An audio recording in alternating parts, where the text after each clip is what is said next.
menjelaskan materi mengenai reformasi birokrasi. Nah, teman-teman semuanya tahu nggak sih apa itu reformasi birokrasi? Nah, reformasi birokrasi ini adalah suatu upaya secara sistematis atau terencana dalam melakukan suatu perubahan atau pembaharuan dalam sistem pemerintahan demi melakukan sistem pemerintahan yang baik atau governance seperti yang kita rasakan pada saat ini. Nah, apa sih tujuan dari reformasi birokrasi ini? Kenapa pemerintah itu ribet-ribet untuk melakukan reformasi birokrasi ini? Reformasi birokrasi ini itu untuk mengurangi dari kasus KKN. KKN ini adalah kolusi, korupsi, dan nepotisme.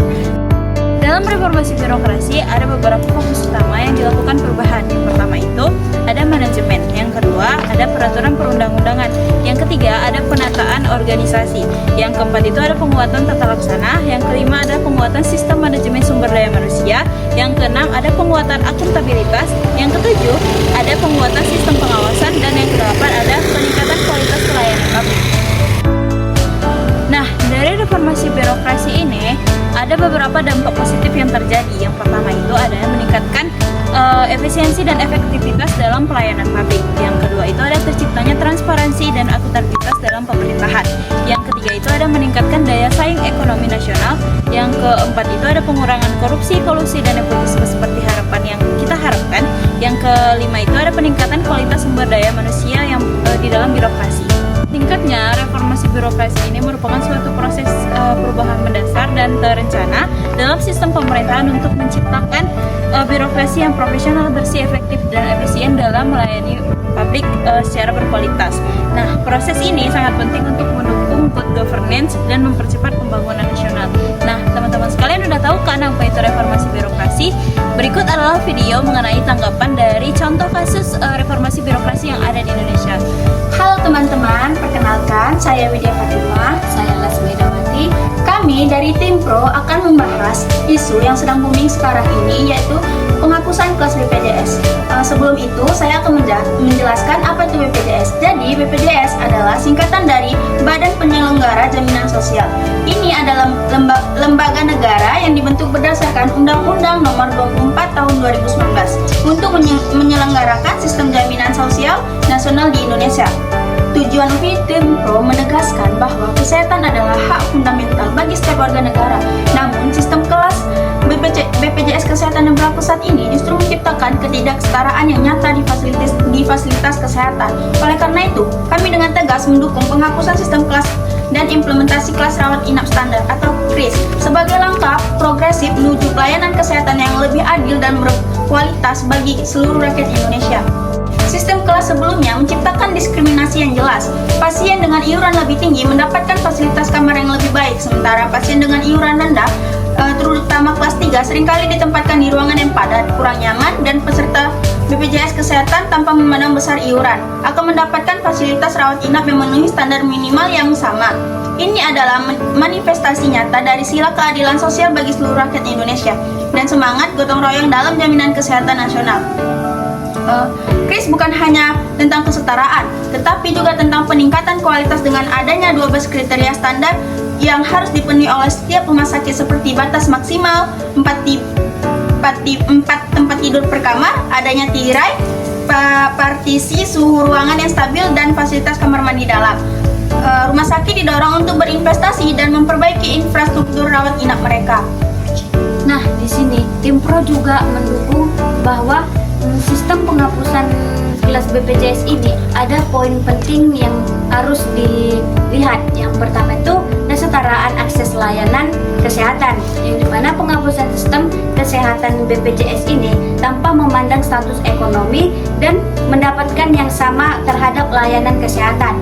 Yang kedua itu peningkatan kualitas pelayanan, yang dengan dihilangkannya sistem kelas, rumah sakit, dan penyediaan layanan kesehatan akan lebih termotivasi untuk meningkatkan kualitas pelayanan mereka.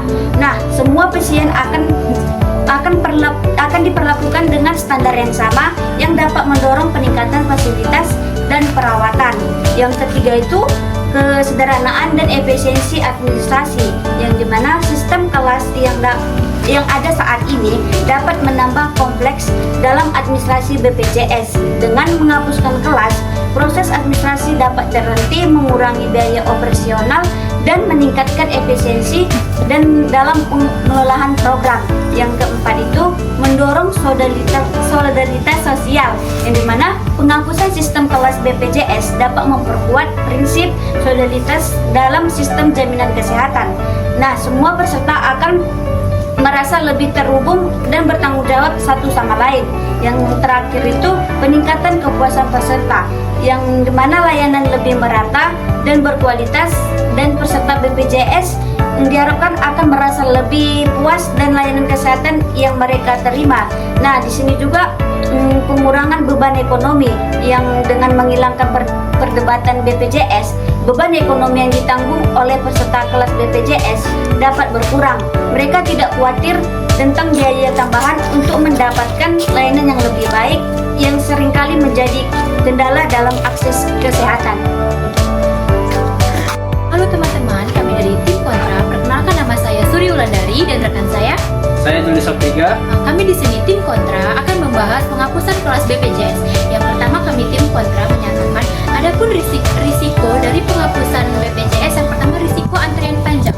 Tanpa mengelompokkan kelas, rumah sakit mungkin mengalami lonjakan pasien yang dapat mengakibatkan antrian lebih lama. Yang kedua, beban bagi fasilitas kesehatan rumah sakit mungkin kesulitan untuk memenuhi kebutuhan semua pasien secara bersamaan, terutama di daerah dengan fasilitas yang terbatas. Sedangkan yang terakhir itu ada namanya kekhawatiran terhadap pembiayaan, di mana ada kekhawatiran bahwa penghapusan kelas dapat meningkatkan biaya perawatan kesehatan bagi peserta, terutama bagi mereka yang biasanya menggunakan kelas lebih rendah. Dan rekan saya akan membahas lagi tentang penghapusan kelas BPJS yang akan disampaikan oleh teman saya. Selanjutnya itu ada penurunan kualitas bagi peserta kelas atas.